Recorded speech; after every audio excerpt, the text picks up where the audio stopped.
അതൊന്നുമില്ല. ആരോടെ സംസാരിക്കണ്? അത് ചേട്ടാ എന്റെ ഫ്രണ്ടാ ഉണ്ണിമോള്. ഫോൺ താ നോക്കട്ടെ. ഫോൺ താ. ഹലോ, ആരാ സംസാരിക്കണ്? ഹലോ, ഞാൻ ഉണ്ണിമോളാ. ഓക്കെ. അമ്മ അവിടെ അടുക്കളയിൽ കിടന്ന് കഷ്ടപ്പെടുമ്പോ നീ ഇവിടെ ഫോൺ വിളിച്ചിരിക്ക. പോയി അമ്മേനെ സഹായിക്കടി.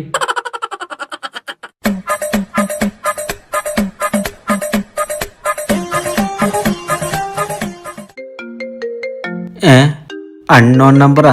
ഇനി അവളുടെ ചേട്ടൻ വല്ലതും ആവൂ. ഹലോ.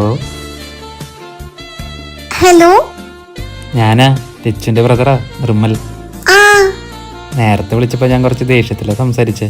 അതുകൊണ്ട് തന്നെ വിളിച്ചൊന്ന് സോറി പറയാന്ന് വിചാരിച്ചു. ഓ അതിന്റെ ആവശ്യമില്ലായിരുന്നു. എനിക്ക് തോന്നണത് നമ്മൾ തമ്മിൽ എന്തോ മുൻജന്മ ബന്ധമുണ്ടെന്നാ. ഞാൻ തന്നെ കല്യാണം കഴിച്ചോട്ടെ. ഈശ്വര, ഈ കോഴിയുടെ കയ്യിൽ നിന്ന് എങ്ങനെ